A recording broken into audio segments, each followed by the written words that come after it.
proyecto mañana. Bueno, a partir de ahora queda grabado. Dedicado a la fauna amenazada del Uruguay, que además de los dos libros mencionados consta de 2 temporadas de episodios audiovisuales que me imagino que están disponibles en YouTube. En 2025 ganó los fondos concursables de la cultura por el proyecto editorial Esta fértil tierra inculta sobre historias de naturalistas que descubrieron especies de animales en Uruguay. En 2026 publicó el libro Cuentos salvajes, aventuras de animales nativos. Fue co-guionista del documental Uruguay Salvaje, guionista del programa de televisión Crónica Animal, que fue emitido por Canal 5 y TV Ciudad, protagonizado por animales que hablan, pero actualmente escribe sobre animales que no hablan en la sección Ciencia del periódico La Diaria.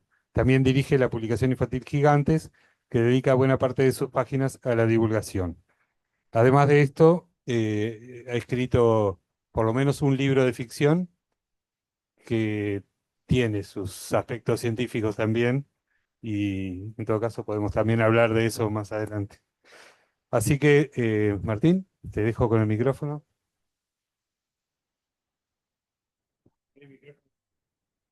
Bueno, gracias Martín por estar acá. Lo que quería introducir era que tanto Karina Antunes como yo estamos de nexo entre el CD y la sección de comunicación y hemos estado discutiendo mucho con comunicación las estrategias que tenemos que desarrollar para que la gente se interese más por lo que hacemos. Y en esa conversación y en esa discusión dijimos de armar un seminario que fuera seminario taller como para que nos cuentes un poco sobre tu área de expertise y después tener una instancia donde nosotros pongamos en común el interés del instituto de que cada vez más gente se vea interesada por lo que hacemos y cómo hacerlo y capaz que tener un ida y vuelta. Así que mientras escuchamos a Martín nos vamos haciendo preguntas para el final o comentarios para...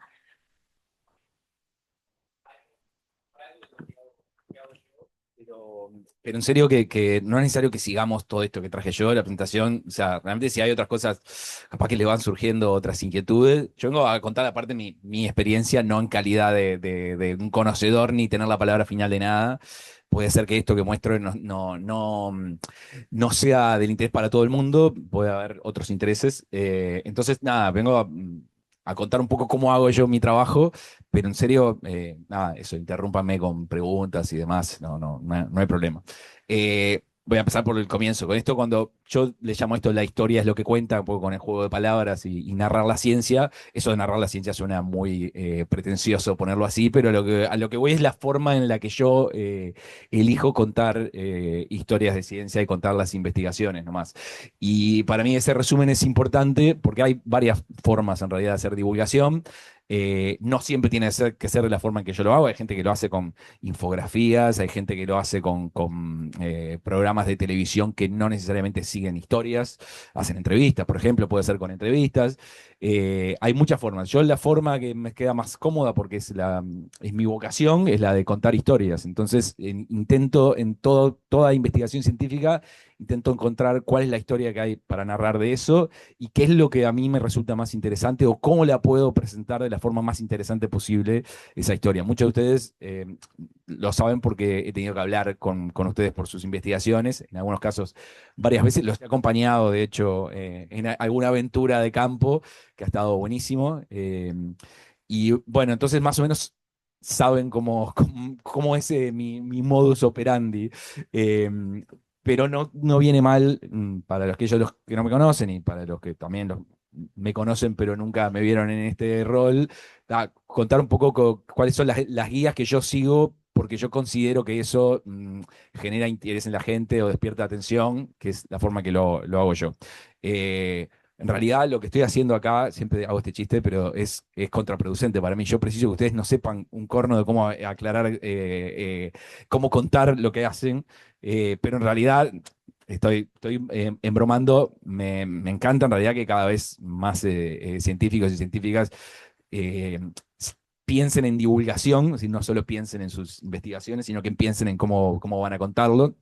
Así que no voy a dar datos erróneos de tal modo que hagan todo equivocado, lo prometo. Voy a decir qué es lo mejor para mí o qué es lo que a mí me resulta más útil, y de eso, si hay algo que a ustedes les interese, buenísimo. Yo muchas veces muestro, cuando hago alguna presentación, cuando hablo de mi experiencia, por ejemplo, mm, yo cuento esto de cuáles son las diferencias de narrar historias, ¿no? Porque hoy en día ordenamos el conocimiento científico a través de los papers, a través de las investigaciones, y eso es útil por un montón de motivos, ¿no? Ayuda a jerarquizar la información, ayuda a tener información disponible, es todo lo que ustedes saben muchísimo mejor que yo, más allá de las discusiones que hay al respecto de esta cuestión de publicar o morir y todos esos temas que se están discutiendo en otro plano. Eh, pero yo siempre digo esto, a la gente que hace los papers y demás, digo, está bien, está buenísimo, tener esa herramienta es genial, pero para contarle a la gente no es el formato más amigable y más útil. Eh, el paper no es lo que nosotros podemos trasladar directamente a un público general, digamos, que no esté muy empapado de los temas de los que hablamos. Y yo, para ejemplificar eso, les voy a pedir, creo que tengo acá, a ver si funciona. No sé si voy bien con esto o si. A ver, ahí. Nunca usé esto. No sé si es. Creo. ¿A dónde? Allá. Ahí está, perfecto. Bien, gracias. O capaz que fuiste vos, no sé. Vos haces esto, yo aprieto y vos tocas ahí, yo creo que estoy haciendo funcionar bien.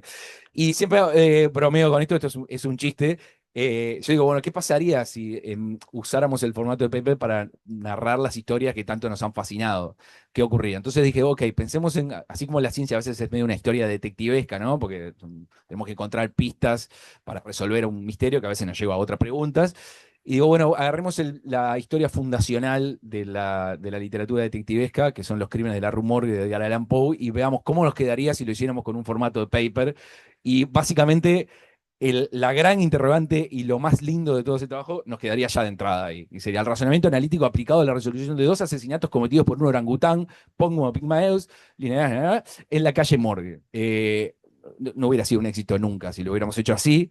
Si nosotros hubiéramos intentado explicar esta historia, que es una historia fascinante con el formato, bueno, tendría esos problemas. Tendría un montón de cosas, por ejemplo, si ahí está, esa es la parte en la que yo hago así y aparece como que bien que funciona. Bien, perfecto. Entonces, imagínense, sería así: arrancaría con los asesinatos cometidos en ambientes urbanos, han sido reconocidos, la verdad, y en los últimos tiempos nuevas técnicas que comienzan a aplicarse para mejorar la efectividad de la resolución de crímenes. En este trabajo, un detective aficionado llamado Auguste Dupin investiga un doble asesinato cometido en la calle Morgue en un apartamento de un cuarto piso cerrado por dentro. Se realiza un examen comparativo de los mechones de pelo gris hallados en la habitación, se calculan las distancias de una estructura de metal a las ventanas abiertas de la habitación, la fuerza aplicada para causar las heridas examinadas en los cuerpos, y se revisa bibliografía de Georges Cuvier sobre simios de la India Oriental para concluir que los crímenes fueron cometidos por un orangután. Finalmente se coloca un anuncio para dar con el dueño del animal. Los resultados resaltan la importancia de renovar la formación policial y dejan en evidencia los efectos secundarios del maltrato animal. Quiero decir que escribí todo este coso, no lo voy a seguir porque no lo voy a aburrir, pero me escribí como 2 páginas de esto, entusiasmado, completamente al pedo, pero bueno. Esto es una forma es una humorada, pero es mi forma de decir, ok, no podemos hacerlo así. Si queremos, lo que queremos es contar una historia y atraer a la gente y que eso a todo el mundo, ¿no? Hay gente que parece que los papers funcionan para un montón de gente, pero si queremos llegar a otro tipo de gente, bueno, no lo vamos a poder hacer con el clásico formato de los papers, con el abstract, la introducción, porque parte de la aventura es cómo va llevando ahí a la persona que quiere saber, al lector o a la persona que le interesa esa investigación, cómo lo llevas ahí. Si le encajas así de entrada las conclusiones, eh, probablemente digamos, su disfrute sea muchísimo menor. Y entonces, para eso yo lo que hago es, tengo una especie de decálogo mental, que no digo que sea el correcto ni que sea el mejor, pero es una suerte de guía que tengo mía a la hora de contar una historia. Digo, quiero contar una historia, ¿qué cosas tengo que considerar o qué cosas me parece que son las mejores para que esa historia salga lo mejor posible? Esto de las historias, y esta mi insistencia en las historias es porque es algo comprobado en miles de años. Todos venimos al mundo a que nos cuenten historias o a contarlas. Está comprobado que eso funciona. Si es la manera que lo hago yo es la mejor o no, bueno, eso es otra cosa. Nosotros, por ejemplo, en la diaria, en la parte de ciencia, nosotros elegimos hacer trabajos sobre investigaciones, sobre papers. Hay otras formas, como dije yo, se puede entrevistar a un científico, se puede hablar de trabajo de campo. Nosotros, como no somos científicos, nos viene muy bien tener esa red de contención, digamos, que es el paper, que ya ha sido revisado por pares. Entonces, por lo tanto, nosotros no caemos ahí un poco en el principio de autoridad, ¿no? Digamos, yo vengo a hablar hablo con un científico o una científica, le pregunto algo, me dice algo, va a saber más que yo, entonces yo probablemente haga una nota con eso, pero puede que no necesariamente lo que diga esté correcto, puede no estar acertado. A nosotros el paper nos da un poco nos ayuda en ese sentido porque sabemos que otros científicos y científicas revisaron ese texto que pasó por un proceso antes de llegar a ser publicado. Es una manera que nosotros tenemos para verlo. Y dentro de eso de decálogo voy a hacer ahora con mi dedo así, ¡pac! Perfecto, gracias. Lo primero que tiene que ver con el paper en chiste que le mostré recién, es esto de que el orden importa. Sí, el orden importa a la hora de contar las historias. Si nosotros tenemos una investigación y queremos contar los resultados de esa investigación, tenemos que ordenarla de la mejor forma posible. Estamos en un periodo con mucho trastorno de déficit de atención, entonces siempre va a ser bueno que la historia, como cualquier historia, comience con algo que pueda enganchar al lector o le pueda resultar de interés, que pueden ser muchísimas cosas. Yo ahora voy a mostrar algunos ejemplos de notas que he hecho, algunas hechas con investigadoras de acá del IBSE, otras de otras partes, pero les quería dar algunos ejemplos de qué considero yo como parte de ese orden. Nuestras notas son un poco largas, es verdad. Eso no tiene por qué funcionar para todo el mundo. Nos gusta darle espacio a las investigaciones como para explicitarlas bien. Entonces yo a veces digo, bueno, empiezo por ejemplo, con algo histórico, algo que tiene relación con la investigación. Puedo empezar con alguna anécdota que le haya pasado a algunos de los investigadores al estudiar esto. Puedo empezar con algo, a mí no me gusta mucho escribir en primera persona, en estos casos, para los libros sí, porque los libros son crónicas, pero puede ser con alguna reflexión personal, pero intento siempre que sea algo que, bueno, ahí te llama la atención, hay algo ahí en esa historia por la que yo quiero seguir leyendo un poco, quiero saber qué pasa. Entonces ahí voy a pedir un poco algunos de esos ejemplos. Esto que los comienzos también yo qué sé, este es un ejemplo. Empezar, Darwin es un clásico, hay tantas historias de Darwin que uno puede empezar muchas veces hablando de cosas que o le ocurrieron o cosas relacionadas con las investigaciones de Darwin. Bueno, y en este caso estoy intentando recordar, de cuál nota es esto, porque esta creo que es una. No, esta creo es una nota sobre una. Creo que es sobre una luciérnaga, me parece. No me acuerdo bien ahora, pero es como simplemente un ejemplo. Ahora voy a pedir pasar para el siguiente. Pero ven que es una cuestión. Esta primera que vimos es una cuestión puramente histórica. Pasa que Darwin se relaciona con tantas cosas.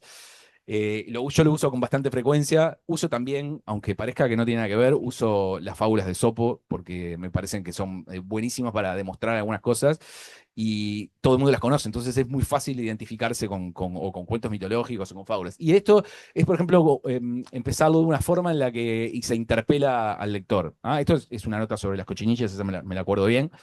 Y bueno, diría que es unas cochinillas, que es un animal que capaz que mucha gente puede no importarle, pero lo que yo quiero mostrar con esto es que sí, saber más sobre las cochinillas es interesante porque, entre otras cosas, estamos muy relacionados con ellas, a pesar de que no lo sabemos, que creemos que son solo unos bichitos que hay en unas plantas, pero sí están relacionadas con cosas de la industria, con cosas que nos pasan a nosotros en la vida diaria. Entonces es como una forma de generar ese interés o esa atención. Gracias. Esto es un caso, por ejemplo, de una nota con Toscano. Hablando con él, me contó un poco esta historia de los escorpiones y demás, y yo dije, no había escuchado nunca esta historia, me resultaba interesante, y dije, ok, ese es un caso, una anécdota. Arrancamos con algo que pasó, entonces ya ahí vas llevando a la gente a algo que es un poco más, más cercano para ellos, ¿no? Es una anécdota que le podría haber ocurrido a cualquiera. Alguien se va de vacaciones, vuelve y bueno, cuando vuelve se encuentra con un animal a veces que no conoce y no sabe qué es. Y eso, bueno, derivó luego derivó no en una investigación inmediatamente, pero sí sirvió para investigaciones que se hicieron posteriormente para ver los animales, los escorpiones que hay en el Uruguay. Eh, como otro ejemplo, quiero pasar rápidamente, no quiero detenerme mucho en esto. Cuando no, de vuelta a Darwin. Este también es una nota hecha con investigadores de aquí, del IPSE, sobre el tema de las telas masivas de arañas. Eh, y también es otra. Darwin está lleno de historias increíbles y es muy fácil llamar la atención de la gente con eso. Entonces, cuando algo está relacionado con Darwin y muchas cosas suelen estarlo, yo tipo lo uso. Pero no solo con Darwin, con Dorvigny, con los grandes naturalistas de otras épocas, o los naturalistas, biólogos, zoólogos, etcétera, uruguayos, cuando tienen alguna historia que me resulta a mí interesante de contar. Yo me acuerdo cuando creo que era Rieta, me había contado cómo había encontrado una especie nueva y él lo que me había contado era que lo que había hecho, había ido a hacer pis, tenía que ir a hacer pis en algún lugar y hizo pis en un charco y vio unos renacuajos ahí que le llamaron la atención.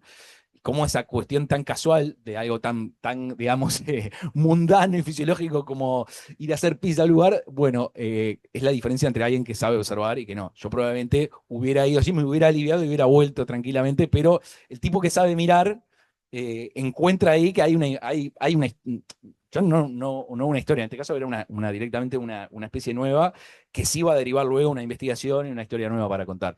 Ahí voy a pedir para pasar el siguiente. Sí, yo sigo probando acá a ver si toco todo acá, a ver si. Pero no, todavía no. Acá. Ahí te pido. Sí, sí, tranqui. Vos no te sientas, no te sientas presionada por mí.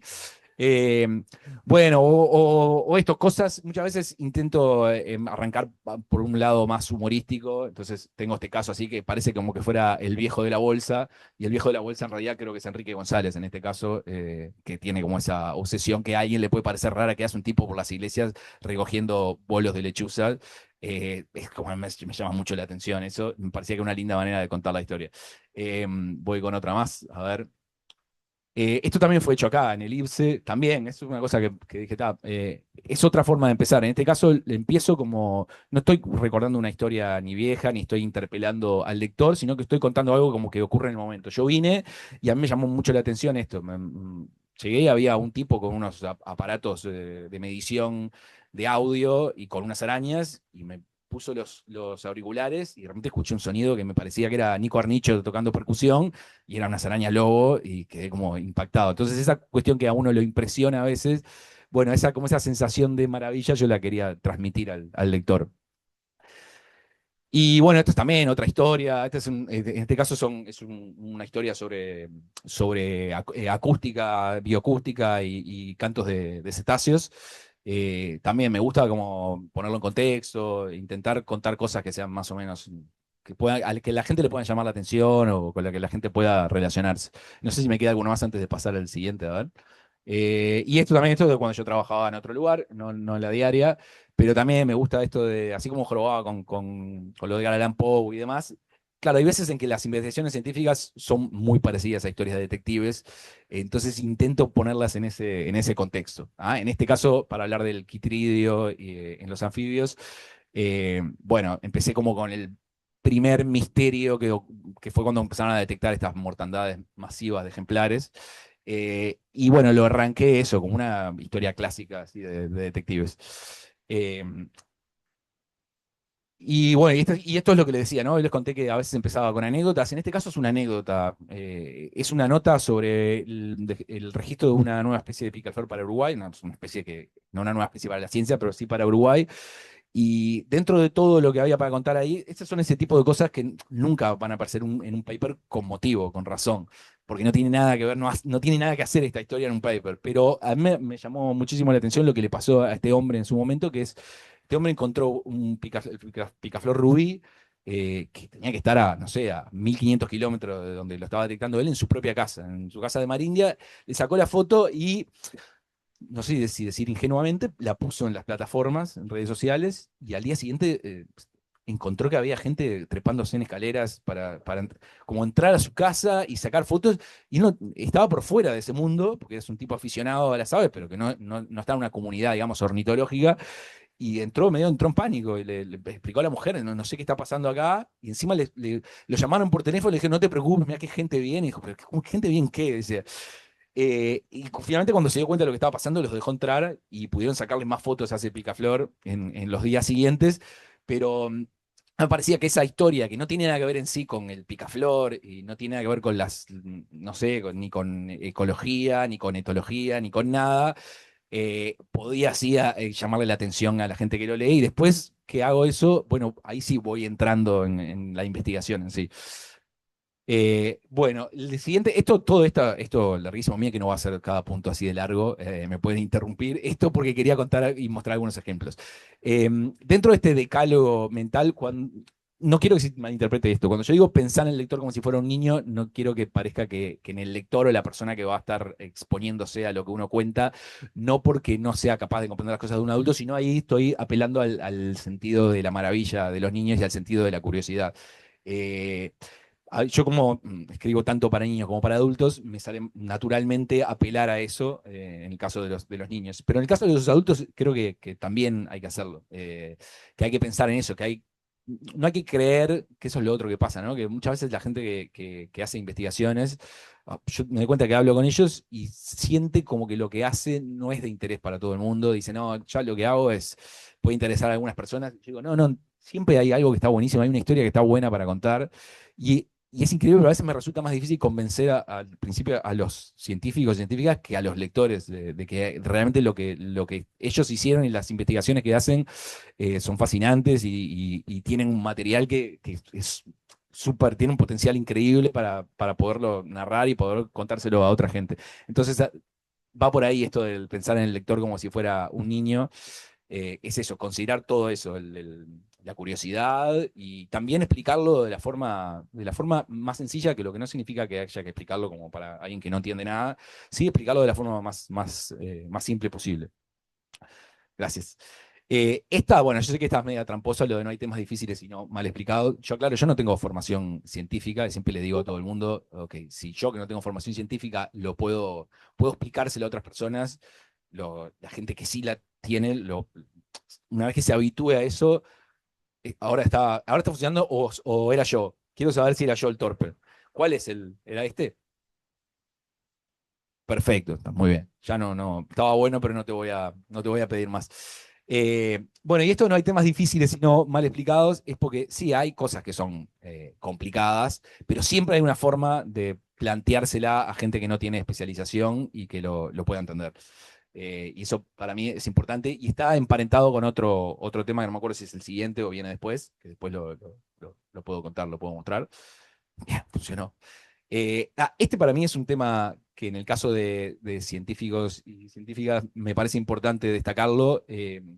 Esto de no hagas divulgación pensando en los colegas para mí es lo central en realidad. O sea, en el momento de contar algo, no tenemos que pensar nunca en nadie que no sea los lectores. Nadie. O sea, nuestro único compromiso como divulgadores, en el caso de ustedes como científicos, pero que quieren divulgar, por ejemplo, el único compromiso es con los lectores. No es ni con los jerarcas de la institución, no es con las otras personas que como nosotros se dedican a lo mismo, o en mi caso, por ejemplo, no es no sé, con los dueños del diario. Yo tengo que hacer lo posible para que este tema sea interesante, entretenido y aporte algo al lector. ¿Qué implica eso?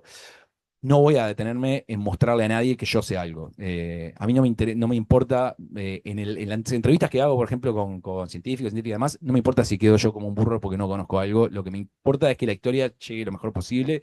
Si para eso tengo que preguntar 4 o 5 veces algo que es obvio, no me va a importar, lo voy a hacer porque no me interesa quedar bien. Lo que me interesa es que lo que yo hago sea entendido de la mejor forma posible, o no lo que yo hago, ¿no? Lo que los investigadores hicieron en este caso y yo estoy transmitiendo, se transmite de la mejor forma posible. Y eso creo que es una trampa en la que uno puede entrar si tiene colegas y sabe que capaz que están, ¿no? Está esa cosa a veces que hay como una cierta reticencia en algunas personas de hacer divulgación. porque, no sé, a veces se siente que es como simplificar demasiado algo, o uno no está entrando en los detalles que sabe y que querría entrar. Bueno, en realidad hay que pensar, ¿eso que voy a contar le va a interesar a la persona que está del otro lado? Es decir, ¿tiene sentido que yo me ponga a explicar las regresiones y cómo usé las herramientas estadísticas en esto para alguien que no tiene formación en esto? Bueno, probablemente no, a no ser que algo de eso haya que se pueda aplicar bien y que realmente sea interesante. No significa por eso que haya que eliminar y dejar por fuera cómo se hizo la investigación, para nada, eso muchas veces lo más rico está ahí, eh, pero sí tiene que estar en función de la narración y en función de esa historia y no para demostrar nada a uno mismo, o a uno mismo o a alguien más, un colega. El no es nada por obvio parece tonto, pero es bastante importante porque a mí me pasa también. Yo ya después de un tiempo de estar haciendo otras cosas, hay expresiones que uso que yo las tengo naturalizadas y pienso que las va a entender todo el mundo porque yo ahora sí las entendí porque después de tantos años me resulta natural. No sé, yo puedo decir haplotipo y digo, ok, no explico nada porque ya sé lo que es haplotipo. No hay que dar eso por obvio. Hay que, cosas que nosotros de que empezamos a hacer esto, en el caso de ustedes, de que empezaron a investigar, empezaron su carrera científica, les parece como súper obvia, para la gente puede no ser. Y no viene nunca mal hacer un pequeño paréntesis o hacer un pequeño desvío para explicar qué es eso, en pocas palabras, sin necesidad de arruinar el ritmo de la historia o lo que queremos contar. Pero eso me parece un punto importante. Después. Este es el que les decía que está emparentado con el otro. Esto de creer que lo que hace uno es aburrido, bueno, no hay temas aburridos. A ver, yo les puedo contar algunas anécdotas. A mí me pasa a veces que padres de amigos que leen, por ejemplo, la diaria, le dicen no leen, no llegan a leer las notas que hago yo sobre las investigaciones, pero le dicen, por ejemplo, a mi amigo, le dicen, Martín está loco, ¿qué está haciendo una nota sobre escarabajos de la caca? Me dice, ¿por qué? O sea, en la mente de muchas personas, eso puede parecer, ¿por qué un escarabajito así? Bueno, la función como divulgador es explicar por qué eso sí es, no solo es importante, sino que es interesante, que tiene un valor intrínseco más allá de la utilidad que pueda tener, que es el valor de las historias. Es decir, nosotros, no sé, no se nos ocurriría en un documental de David Attenborough pedir explicaciones de por qué están gastando esta cantidad de dinero en decirme cómo es el canto de la ballena tal, y no sé qué. Eso es parte de la aventura de la vida.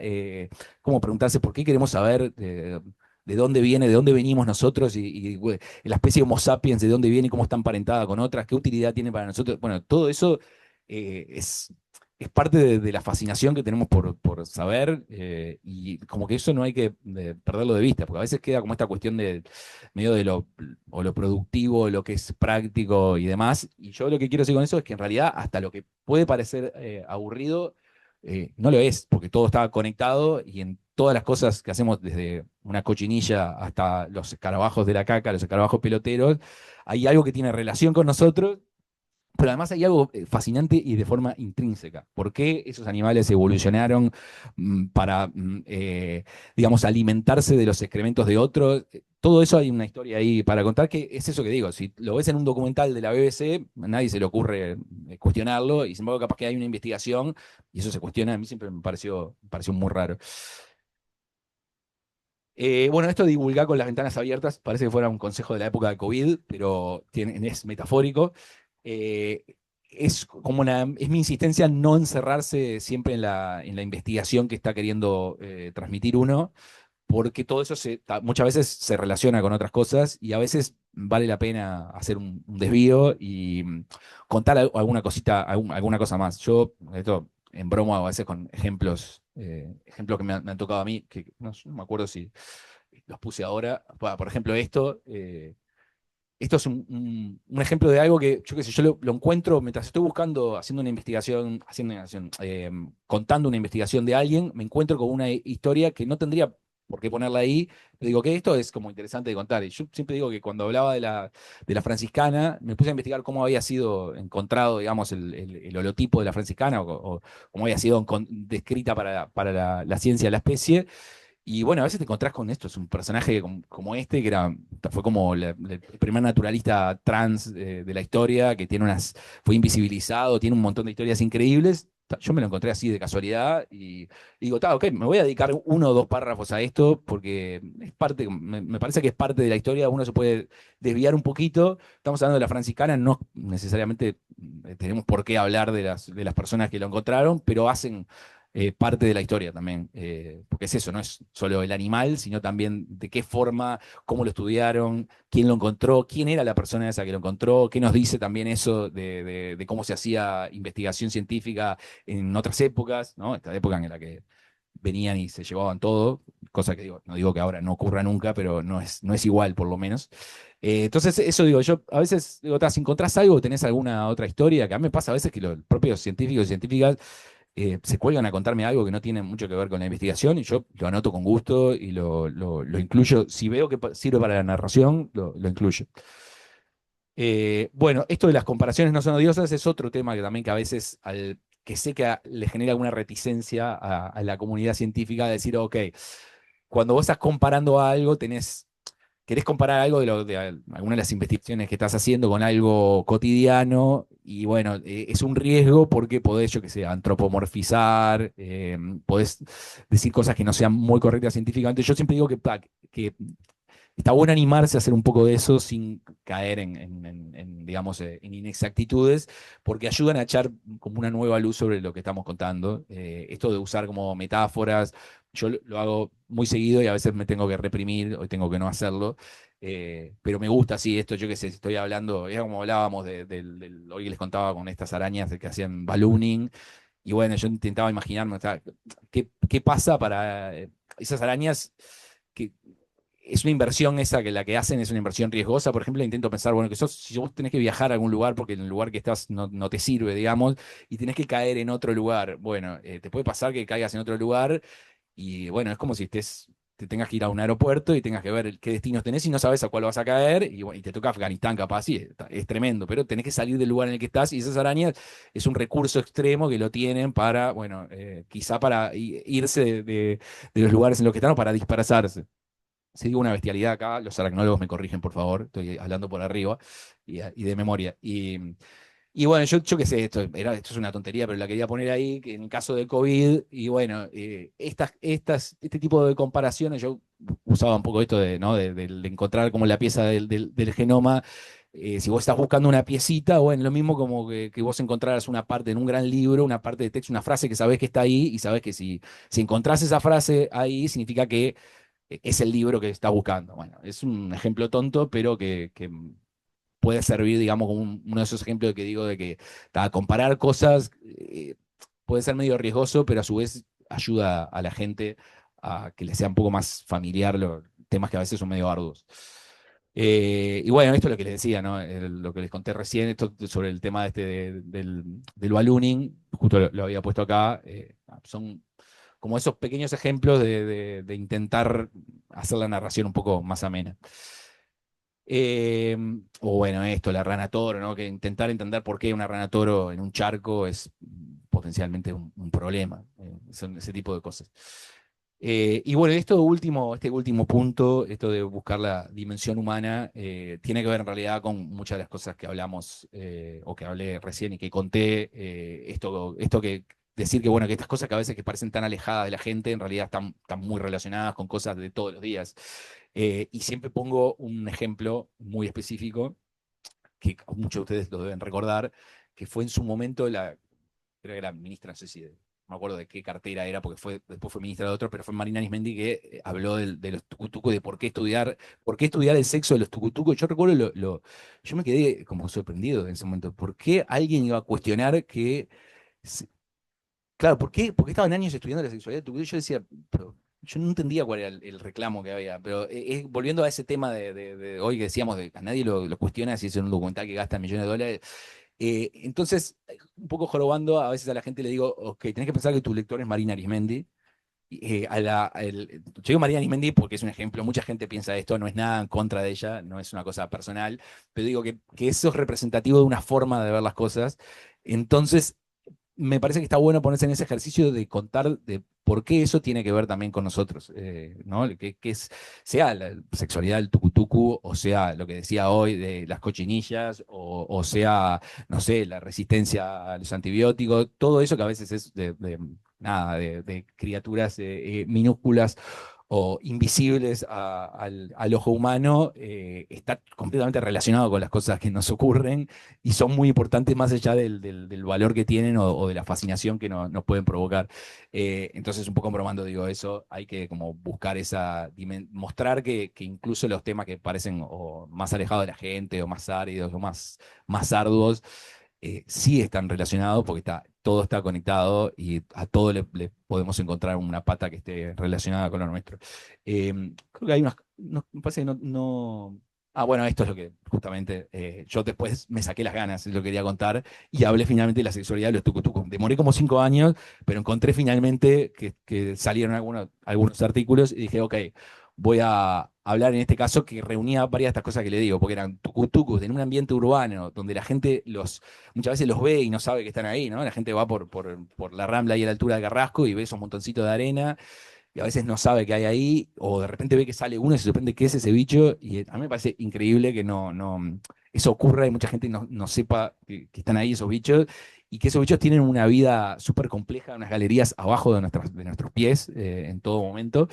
La gente solo se entera cuando le rompen algo del jardín y demás. Y entonces, esta manera de decir, ok, sí voy a hablar en este caso de sexo de tucutucus, porque me parece que hay un montón de historias para contar de eso. No solo de la sexualidad, que es uno de los temas más fascinantes para hablar desde el punto de vista animal.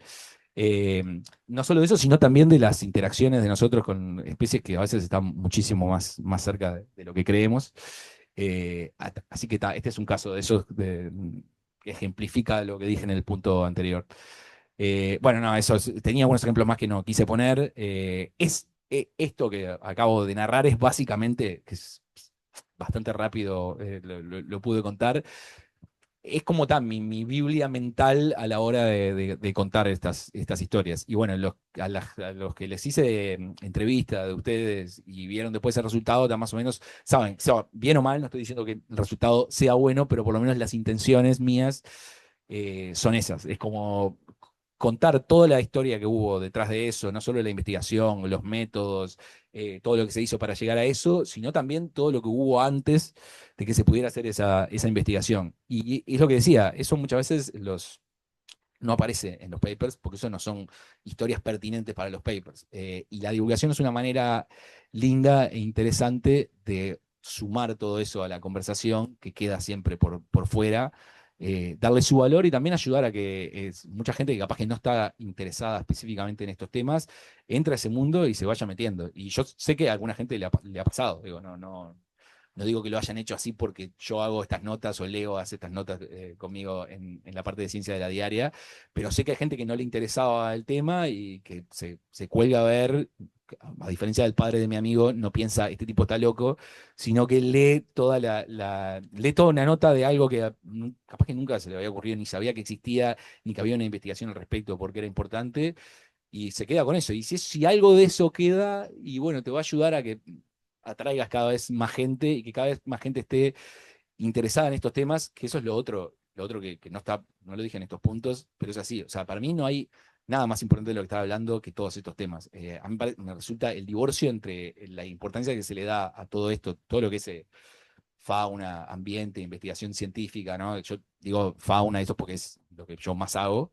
Eh, o sea, si a mí me preguntás, yo digo, no hay otra cosa que sea más relevante que eso para nuestro futuro, porque está todo relacionado con nosotros, más ahora con todo el tema de una salud, la salud humana, animal, ambiental. Entonces, me deja un poco frío que a veces no se le dé la importancia ni en los medios, porque la verdad yo digo, yo trabajé en varios sitios, tengo la suerte ahora de que en la diaria tenemos un espacio que nos dejan hacer esto, nos dejan dedicarnos, estar 2 o 3 días hablando con alguien y haciendo la nota y buscando otras investigaciones para hacerlo, no es lo más común del mundo. Entonces hay que aferrarse a esos espacios e intentar multiplicarlos, ya sea los que laburamos, que no somos científicos, laburamos en divulgación, o los científicos que les interesa hacer divulgación.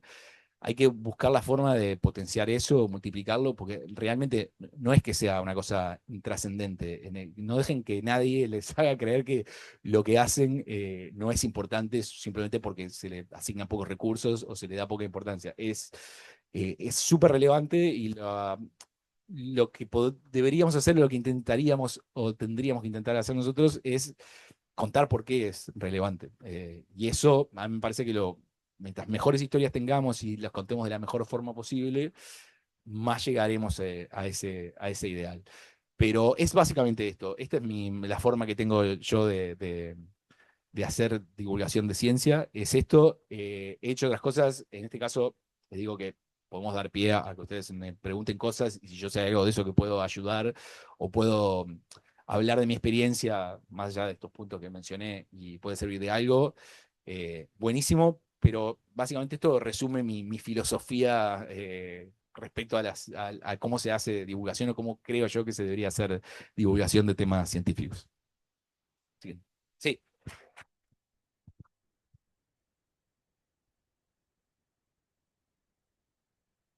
¿Cómo es la selección de temas o cómo hacen para ver de qué escriben? Bien, esa es una buena pregunta, porque puede haber, es lo que decía hoy, en realidad un tema lo puede sugerir cualquier cosa. Por ejemplo, ahora si estamos hablando de prospecciones sísmicas, puede que ese tema, porque está en agenda, es un tema coyuntural, decir, ok, ¿qué podemos nosotros contar de esto desde el punto de vista de la investigación científica que pueda aportar a la conversación? Entonces lo hicimos y dijimos, ok, o lo del Puma de la Tahona que hoy mencionaban.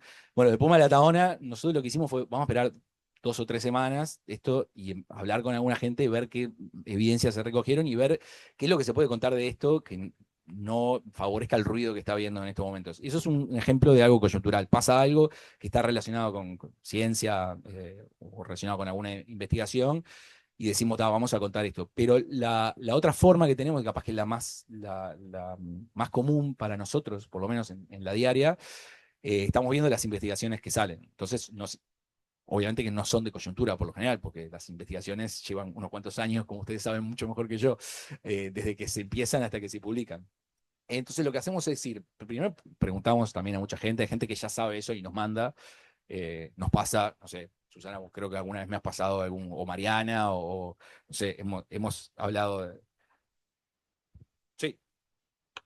A mí me sorprendió, por ejemplo, en el caso tuyo y de Leo, de que a- acaba de salir el artículo, que capaz que hasta yo no estoy notificada que salió. Ustedes tienen los prepinning, entonces creo que ellos tienen alertas en Google. Eso, porque me ha sorprendido la rapidez, o sea, ni yo misma sé que ya salió y ustedes me han contactado, tanto Leo como tú. O sea, yo en realidad creo que les mandé cuando hubo problemas ahí con un proyecto, eh, les mandé ahí como un salvavidas, ayuden, ayuda. Pero yo a veces pido, bueno, no sé, a Paula le presioné 4 meses para que me pasaran eso y todavía no hice ninguna nota al respecto. O sea, para que vean que a veces la buena voluntad de las personas y de los investigadores no siempre se ve reflejada en el trabajo, porque es verdad, tenemos que elegir entre las cosas que tenemos. Somos dos, además, no siempre estamos de acuerdo. Leo es el editor, así que aquellos a los que me pasaron investigaciones y no hice nota, es culpa de Leo. Y aquellos que me pasaron y hice, es mérito mío. ¿Tá? Cuando venga Leo, él que explique lo que quiera y lo cuente como quiera. Pero es lo que decía, hay una parte coyuntural, pero la otra parte importante es esto, y sí tenemos alertas, no solo de Google. Buscamos en los repositorios, vemos qué salió, que tenga relacionado, no sé, buscamos por palabras, Uruguay, lo hacemos por lo general una vez por semana, y vemos ahí lo que sale, y de todo eso, claro, hay un montón de cosas, y tenemos que elegir, y a veces somos injustos porque depende de qué nos parece a nosotros o interesante, o si nos parece que también hay veces que hay ciertas dificultades. Y salió un paper de mecánica cuántica y yo digo, está todo bien, no hay temas difíciles y no mal explicados, pero sé que hay cosas que digo, tengo que pedirme 3 semanas para hacer una nota y no me la van a dar en la delegación. No, voy a hacer una nota de mecánica cuántica, dame un mes de trabajo. Entonces tenemos que hacer un recorte ahí que es inevitable. En mi caso, yo como me interesa más la parte de ciencias biológicas, me voy más a eso, aunque he hecho alguna otra cosa. Le hace un poco de todo. Eh, es eso, vemos la cantidad de papers que hay, ya sean porque nos lo mandan los investigadores, porque tenemos las alertas, porque hay algún tema que salió que nos despertó eso, porque hay a veces alguna decisión institucional. No sé, por ejemplo, sale un decreto de fauna y hablamos con gente que estudia el tema y nos dicen, che, esto tiene una cantidad de inexactitudes, hay cosas que muestran desconocimiento, decimos, ok, hagamos una nota de esto. No sé, ahora salió, les doy un ejemplo, salió el proyecto de ley de delitos ambientales, que todavía no estaba aprobado, pero ya se divulgó cuál va a ser. Y bueno, nosotros leímos y dijimos, pero acá hay cosas parecían estar mal o no parecían estar, digamos, no parecían ser ni muy precisas ni tener mucho conocimiento de algunos temas vinculados a la fauna.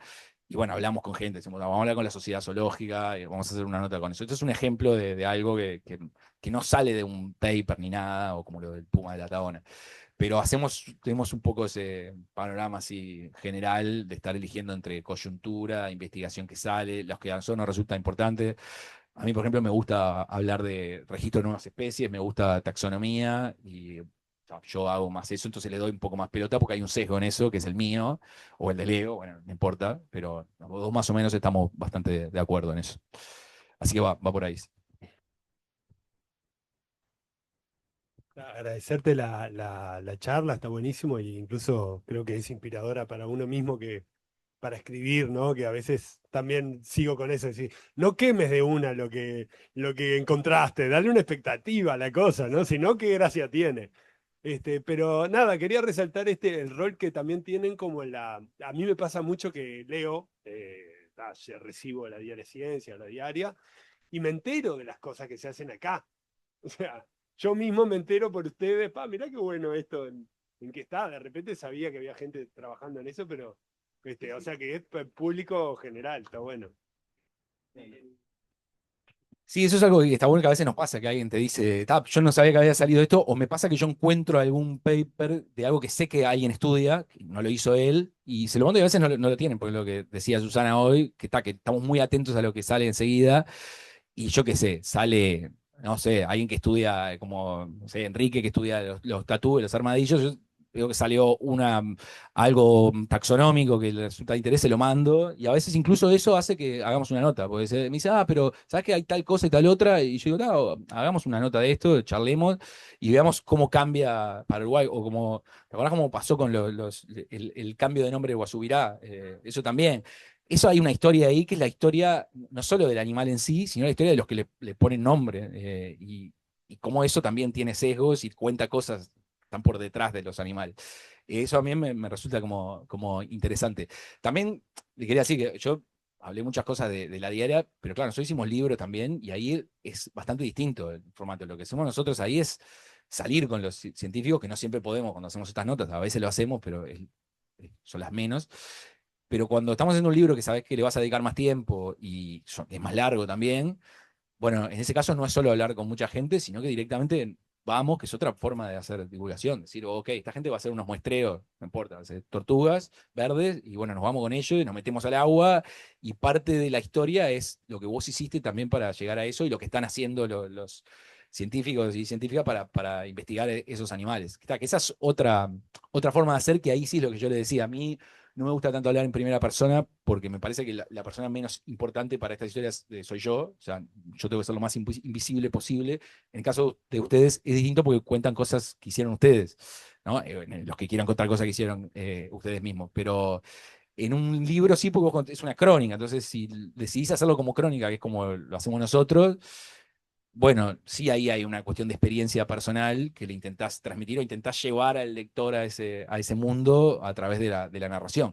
Pero, por ejemplo, Leo decidió hacer capaz que lo vieron, el libro de fauna, dinosaurios y fauna fósil del Uruguay, y ese es otro esquema. Él cuenta así las historias de los paleontólogos, lo cuenta, pero también te cuenta, yo qué sé, te pone un dibujo grande del animal con algunas características, es como un híbrido ahí, mezcla cosas, tampoco cuenta cosas de él, pero sí cuenta de cómo fue que encontraron, que es parte de la historia, ¿no? Cómo encontraron ese fósil y cómo se dieron cuenta que eso, no sé, no era una piedra cualquiera o no era, no sé, un hueso de una vaca y era otra cosa. Todo eso es parte de la historia. Y por eso decía que hay varias formas. No es que la nuestra sea la forma más eficiente, ni la mejor, ni la única, y nosotros mismos tenemos distintos formatos en los que comunicamos las cosas. Yo trabajo en Gigantes y tengo que hacer muchas veces, no lo hago igual, no hago una nota de 3 páginas. Gigantes es la publicación esta infantil de la diaria, y a veces hacemos infografías, tenemos que explicar algo en forma muy sencilla. Hicimos una vez, en colaboración con el IPSE, un número dedicado a la evolución, y fue medio un desafío, porque son niños de 8, 9, 10 años, y bueno, había que empezar a hablar de Lamarck, Darwin y demás, y bueno, ahí tenés la ayuda también de ilustradores que ponen algún chiste y ponen alguna una cuestión visual que pueda ayudar. Hay como varias formas. Creo que me fui por las ramas porque el comentario iba por otro lado, pero me voy acordando de cosas. Así que nada, sí. Sí. Me quedé pensando, muchas gracias, genial, me encantó la presentación. Vos sabés que me quedó ahí picando el tema de si todo tiene que llegar a la dimensión humana. O sea, porque eso es muy antropocéntrico, me parece, ¿no? Claro, yo no sé si yo diría que más bien la evolución nos enhebra a todos, pero no necesariamente, es decir, la dimensión humana te puede permitir hacer analogías o que el lector se ponga en, ¿no? Para entender. Pero yo no sé si está bueno, es decir, no sé, lo veo un punto un poco complicado. Está perfecta la observación. Primero, recuerden que esto no es vinculante, digamos, no es que todos estos tengan que servirle a todo el mundo, ni tengan que hacerle caso, y a veces yo tampoco lo hago, es decir, no pongo en todas las notas eso, pero sí me parece que a veces vale la pena y no hay que olvidarse de esa opción de tenerla, que a veces es posible contar eso, pero reconozco que hay un riesgo en eso, que hacerlo antropomorfizar, sobre todo en mi caso que hablo mucho de otros animales, es medio riesgoso, entonces hay que ver cómo se maneja ahí y qué les sirve. Pero, repito, es esto, yo tengo estos puntos, pueden algunos resultarles útil para contar alguna cosa, otros no, y yo creo que no hay tampoco una receta así. Yo lo que sí entiendo o siento, que va más allá de todos estos puntos, que la historia tiene que estar bien contada, eso sí, porque si la historia no está bien contada, va a ser difícil que generes atención, pero no necesariamente hay por qué seguirlo. Bueno, primero que nada, gracias por la presentación que estuvo súper linda. Lo segundo es que la idea para nada fue tomar tus ideas para generarte competencia, porque creo que para una buena divulgación, lo digo en chiste, no, no, que una buena divulgación creo que primero si tiene tu empuje, que yo siempre digo que sos muy claro explicando cosas complejas, y si nuestras investigaciones van en un artículo de la diaria, buenísimo, y que la idea un poco era tomar cosas para nosotros como institución, pensar cómo mejorar la divulgación. Y cuando tú dijiste la dimensión humana, yo lo interpreté distinto, lo interpreté como que ese relato que tú haces de alguna manera toque la fibra humana porque es divulgación para la gente común. No que todo se transforme en una cosa antropocéntrica, sino que por algún motivo u otro le llegue a la persona que es a quien estás destinando, no al científico que está interesado en la sinapsis o el tema académico, sino que la divulgación, ¿no? Tiene que tocar la fibra humana de alguna manera, o por interés, o por sensibilidad, o por curiosidad, o lo que sea. Yo lo había interpretado así como dimensión humana.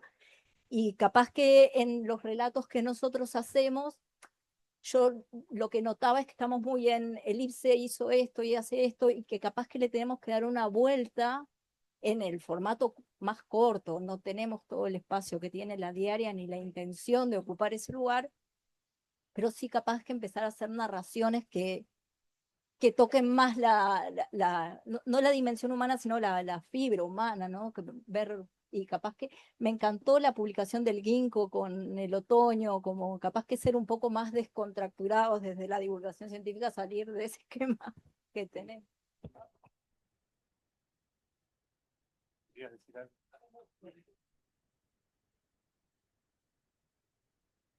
Disculpe. Yo cuando decís dimensión humana también veo como que hay que contar, o sea, la investigación es una actividad humana y la curiosidad y el placer del conocimiento, y eso para mí es la dimensión humana. O sea, me parece un poco peligroso sí confundir, que capaz que es lo que Alejandra quería decir, confundir la dimensión humana con la utilidad concreta y a corto plazo de las investigaciones, que eso es como una trampa en la que es muy fácil caer y hay investigaciones que no hay manera de encontrarles una aplicación. Este, pero me parece fundamental, sí, que la forma en que uno comunique sea una aventura humana, o sea, de un cerebro humano tratando de entender a sí mismo y a lo que lo rodea. Y ya que estoy, te hago un comentario a ver qué pensás de que muchas veces pasa que tenés que contar mucho backstory, o sea, explicar todo el contexto para poder entender cuál fue el pasito que se dio en este momento. Bien, ahí dos cosas. Sí, primero lo que decías, sí, yo no creo, es verdad que la gente, muchas veces, sobre todo la gente que está que está en un contexto de tomar decisiones, a veces busca así, qué es lo que es útil de esto. No, yo abogo por el hecho de que se puede contar eso, está bueno contarlo, pero que hay que ir por el valor intrínseco que tienen las investigaciones, más allá de las utilidades prácticas. Eso lo primero. Espera, lo otro que habías dicho, Ale, recién. Eso. Bueno, eso nosotros es una cosa más problemática para nosotros porque a mí me pasa que sí, que yo, sobre todo al principio, me derivaba mucho y hacía una introducción muy larga. Sí, la sigo haciendo, pero es algo que intenté corregir con el tiempo porque a veces me pasaba no a todo el mundo le interesaba el backstory tanto y demoraban en llegar al clímax de la investigación, por decirlo de alguna forma, y entonces a veces perdía a algunas personas. Eso lo intenté corregir un poco, pero también pienso que si está contado bien, capaz que entras como por un tubo y no hay problema. Pero sí, es un desafío, porque a veces para que se entienda algo, hay que ir a cosas que están, a muchas cosas anteriores. De hecho, solo lo que nos pasa, siempre jodemos con Leo, tenemos un problema que es que a veces nos emperramos hay una frase que alude a algo de otra investigación y eso es como que te metiste por el agujero del conejo y de repente te das cuenta que pasaste 6 horas para dilucidar algo que es una frase sola y te pusiste a leer 4 papers y no es negocio, pero es porque nos gusta y nos interesa y ver cómo fue que eso se contó, qué es lo que se investigó antes y si eso está bien o no. Y nos ha pasado a veces que a veces te das cuenta que incluso que mirás eso y decís, pero esto tiene un error, te das cuenta porque vos estás prestando con más atención eso que menciona en la bibliografía, lo vas a leer y te das cuenta a veces que hay un error. Pasa de vez en cuando, pero es eso. Mariana, obvio que por favor, todo lo que yo pueda hacer, sí, está más que habilitado. Siempre jodo con eso que dije al comienzo, pero no, para nada, yo no tengo, no me preocupa, al revés, lo que me interesa, claro, no me interesa todo lo contrario, que sea, porque además es mejor para mí. Primero que es mejor que haya más espacio de divulgación, es mejor para todos y para los que hacemos divulgación, porque no se puede aferrar a una pequeña chacrita que está y resiste ahí como un área protegida, así, no, hay que intentar ampliarlo lo más posible y mientras más se amplíe, más gente lo haga, va a ser mejor para uno incluso si lo piensa hasta en términos egoístas. Y sobre todo a mí también me sirve que los científicos y científicas, mientras mejor expliquen lo que hacen, va a ser mejor para mí, o sea, me lo van a poder contar de una forma atrayente. Además, también hay una cosa también que está buena, que es que nosotros abrimos el espacio a que se puedan revisar textos, toda la parte de esa técnica, porque es una forma de reconocer que nosotros no nos dedicamos a eso, no tenemos el conocimiento como para saber si le estamos errando en algunas cosas. Y esa es una parte también linda, que no hay, que los medios no suele darse. Eso es como una cosa que nosotros abrimos que me parece que está bien. Eh, y esto que mencionaban hoy más temprano, vos decías que hacerlo más descontracturado y demás, a veces pasa, no casos del IPSE, pero a mí pasa a veces que incluso de otros lugares veo los resúmenes, veo que una institución, una universidad o algo, agarró un resumen y quiso hacer un resumen en pocos párrafos de una investigación. Y a mí lo que me pasa es que yo no le encuentro a eso, nunca nos basamos en nada de eso, porque le encuentro cero ángel a eso. Por lo general está hecho de una forma como muy automática, en la que te cuenta paso tras paso, y a veces ni siquiera lo que para uno es relevante de esa información está contenido ahí, porque eso es lo otro. Nosotros no siempre tomamos en cuenta lo que aparece como título o lo que está más arriba en el abstract. A veces nosotros encontramos otra cosa que para nosotros es más lindo de contar, no de contar, sino que de darle, jerarquizarlo más. Y bueno, es como nuestra decisión ahí de decir, ok, esto que en este paper capaz que queda un poco de lado, para nosotros es mejor titularlo con eso, porque vamos a entrar mejor a esta historia por ese lado.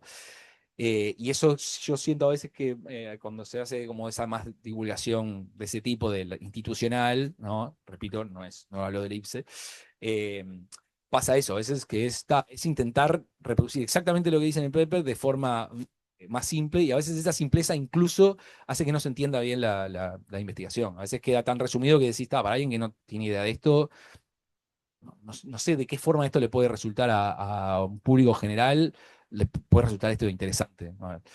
Y sí. Perdón que te corte, pero justo tenía una pregunta, un comentario en relación a eso, que tanto vos y Leo lo veo como que eso, que leen mucho entre líneas en los artículos y salen cosas que mismo nosotros como autores a veces no lo vemos o nos cuesta verlo así, y salen y dicen, ah, pero tal cosa, dije, ah, no lo había pensado, mira qué interesante, y de ahí surge un montón de cosas. Entonces, como pregunta, como para disparar, ¿cómo ves que se puede abordar ese tema desde el punto de vista de nosotros como investigadores o de divulgadores? Porque yo lo veo como que este tipo de divulgación lo hacen mucho vos y Leo, pero no se ve mucho en otro lado. Entonces, sería bueno expandirlo más y no sé si es que a los divulgadores les falta formación o interés, porque también va por el lado de interés, ¿no? En temas científicos, o a nosotros como científicos nos falta un poco de divulgación. O sea, ¿qué sería bueno o cómo se podría generar una estrategia de que este tipo de divulgación se extienda un poco más? Digo, que no quede solo en ustedes dos. No, está claro. Yo creo que ahí hace poco cuando hicimos el evento este de mastozoología, y yo contaba un poco de esas cosas de qué es lo que pasaba, que como está faltando como una especie de intermediario o vocero de la gente de la comunidad, hay organizaciones que están bien, hacen lo suyo, pero se han convertido como en como los representantes para la prensa de temas de divulgación de ciencias biológicas, sobre todo, ¿no?, a nivel de fauna.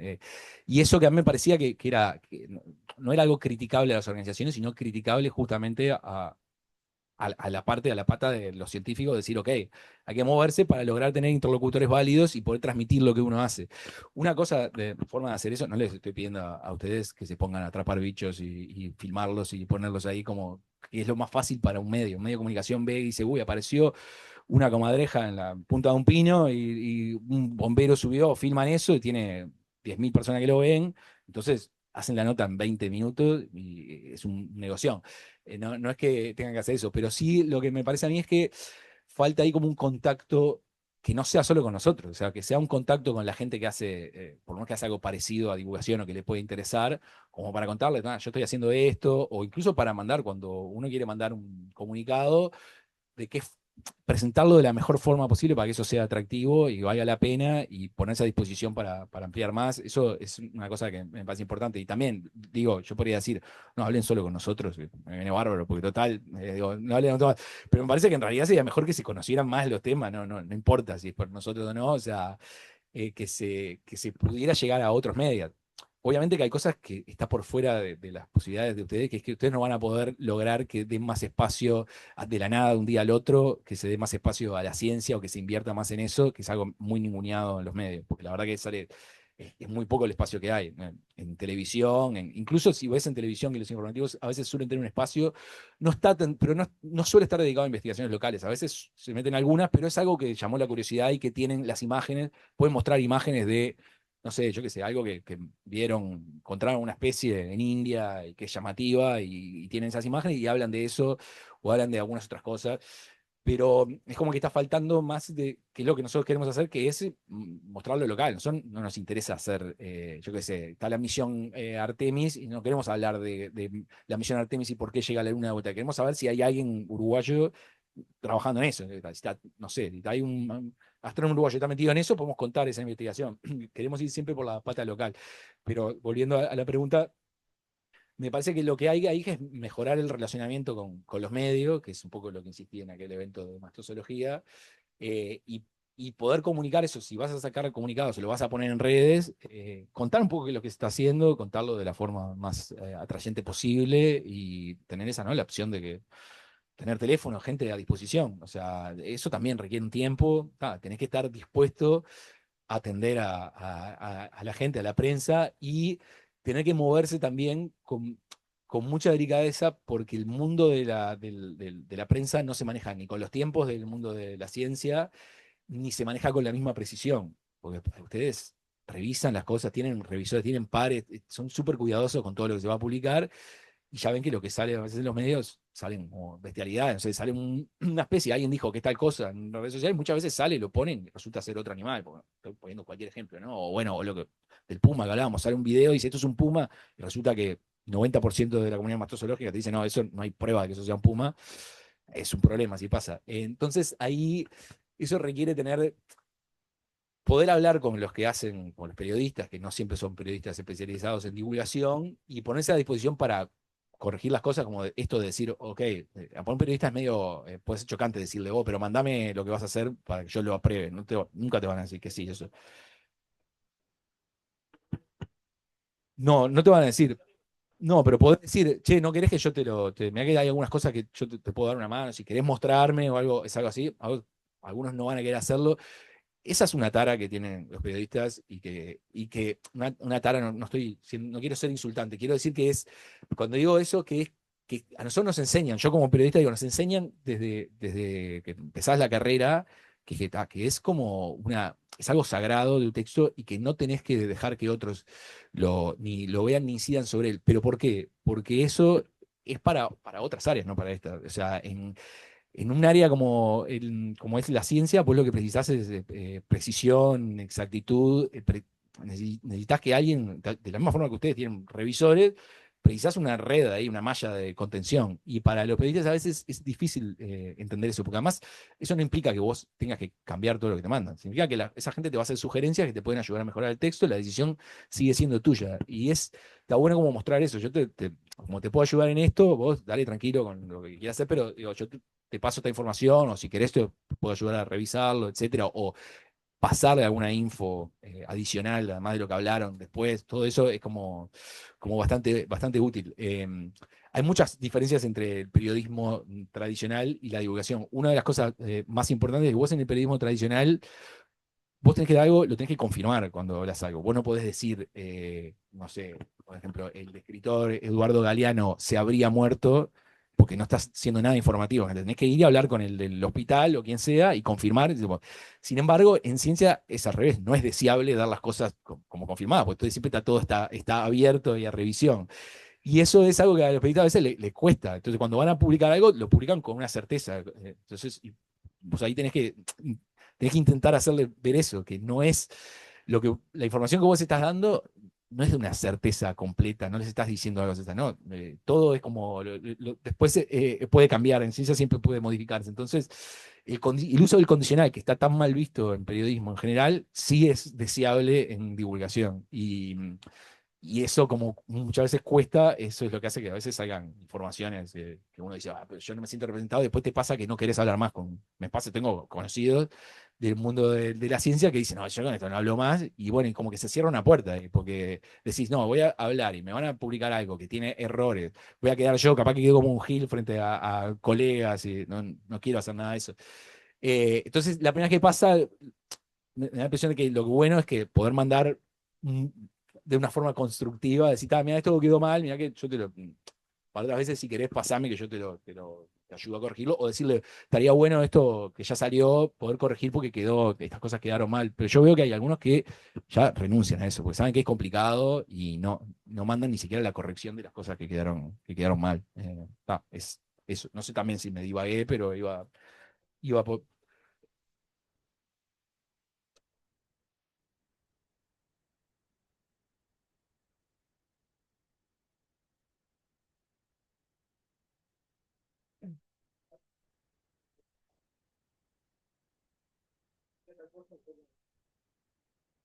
Exacto. Y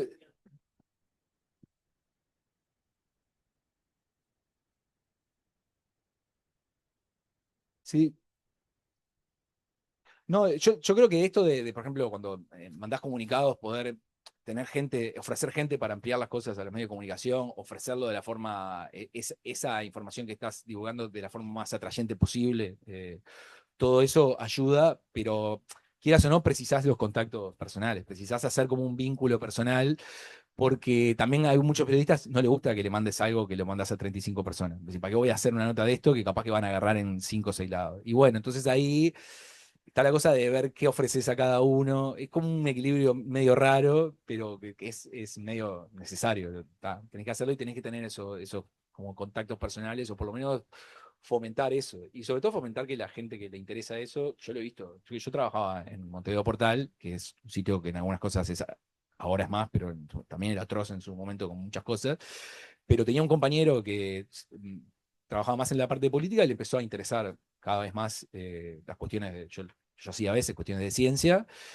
Santiago, claro. Y Santiago, por eso, él me parece que al principio como que costaba más ganaste un adepto a la causa, alguien que le interesa eso y se da cuenta que además, porque el tipo que hace la nota lo que quiere es sentirse bien con lo que escribe. Si tiene que hacer una nota sobre un tuit de Graciela Bianchi, no va a sentirse realizado profesionalmente, pero si tiene que hacer una nota sobre una investigación que es relevante para la ciencia local o que le costó cierto trabajo, pero tiene la satisfacción de haberla expresado bien, se va a ir más contento a dormir esa noche y es más probable que al día siguiente quiera hacer algo de ese estilo, no lo otro. Y así nos pasaba con Santiago. Nosotros teníamos que hacer 8.000 cosas en el portal, pero decíamos, ok, 1 hora por día vamos a dedicar a hacer estas notas y capaz que cuando terminen 2 semanas, después por haberle dedicado una, tenemos 10 horas y hacemos una nota que está buena y nos quedamos contentos en vez de tener estas notas que se hacen media hora y no, es eso. Pero reconozco que es un desafío porque está esto que digo yo de que a los medios a veces ven un videíto de ahí de animales y suben eso y no amplían más. Es como que me parece que tiene que haber una contraparte de decir, sí, síganse subiendo eso o súbase, pero está bueno mostrar qué es lo que se está investigando de esos animales acá, que te va a hacer que tu nota sea más rica.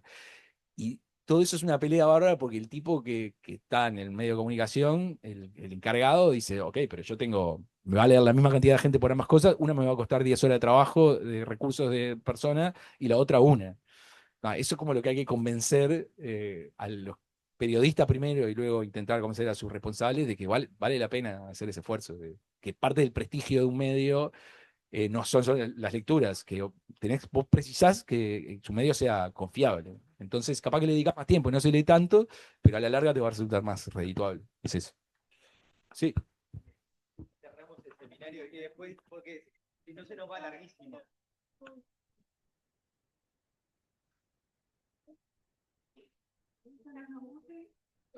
Nos guste o no nos guste, la política nos tiene que importar porque es de donde sale la plata. ¿Está? Entonces, no, digo, porque nosotros divulgamos, nosotros mandamos artículos científicos con un formato muy rígido, ¿no? Pero hay un rol, hay una interfase entre el periodismo científico, está buenísimo, con el rol de la divulgación y de la conciencia, porque la pregunta de lo que usted hace, ¿para qué sirve? Nosotros la tenemos, cada vez que vamos al Parlamento tenemos esas preguntas arriba de la mesa. Entonces hay un rol político, ¿no? ¿Vos qué pensás? Bueno, yo lo que creo, por ejemplo, capaz que está relacionado con eso, es que nosotros cuando hacemos estas notas siempre es, más allá de que la nota es para el lector y nuestro único compromiso con el lector, siempre lo que queremos es que eso le llega a los tipos que toman las decisiones. O sea, y nos ha pasado, alguna vez nos ha ocurrido que alguien lee esas notas y el que tiene realmente que decidir se interesa por eso y no te puedes cerrar a eso, de verdad. O se enojan, eso también pasa, pero lo que a vos te interesa es ya que hiciste esa investigación, que no quede en un cajón, si estás haciendo una investigación que tiene conclusiones de conservación, por ejemplo, de medidas que hay que tomar de conservación, como pasa con muchas de estas notas que hacemos nosotros, bueno, por lo menos lo interesante sería que la gente que toma las decisiones lo vea y esté al tanto de eso. Entonces, en ese sentido, creo que puede que haya una especie de rol político porque tienes que estás intentando incidir en cierta forma en decisiones que van a ser políticas, que si se invierte en esto, si se toma, no sé, eso, si se decide a invertir recursos en alguna investigación en particular. Me parece que eso sí es difícil olvidarlo, pero para la historia en sí, bueno, uno tiene que intentar que la historia sea lo mejor posible, más allá de las implicancias que vaya a tener después. Entonces, perdón. Bueno, quería hacer un comentario breve para contestar a lo que dice Seba. Existe un espacio donde se juntan los científicos y los periodistas en la Facultad de Información y Comunicación. Hay una especialización de comunicación de la ciencia que yo estuve en la primera cohorte, ahora ya está la segunda, y probablemente este año, no, este año ya seguramente que no, pero el año que viene van a abrir una tercera cohorte. Y era interesante porque la mitad de la gente que estaba inscrita son científicos y la otra mitad periodistas, gente que estudió comunicación y gente que estudió ciencia de distintas áreas. Y se producía una especie bueno, de contacto en la que este, digamos que hay como una tercera área que es la de la comunicación de la ciencia, que en todo el mundo está súper desarrollada, y es un poco lo que hacen Leo y Martín, lo que hacen también el programa sobre ciencia en TV Ciudad. Hay periodistas más a título personal, capaz, que en otros medios también están divulgando. Este, y bueno, y después yo quería hacer un pequeño comentario y después le paso a Lucía para que cierre. Sí, sí, que nosotros, bueno, quisimos hacer este seminario de comunicación porque nosotros, si bien compartimos algunas de las herramientas que usan los periodistas, nosotros no somos periodistas, tenemos un rol un poquito distinto, que es tomar el trabajo del instituto y ponerlo a la luz pública a través de algunos medios, que son los que manejamos, y bueno, hacer tal vez un poco de interfase también con la prensa, pero la prensa se encarga de conseguir sus fuentes de forma directa, y ustedes ya todos los conocen. Le paso a Lucía para que dé el cierre. En esa línea también, de que más allá de que capaz que después de la charla muchos se involucran más con la divulgación en primera persona, nosotros estamos para eso acá, así que eso, úsennos.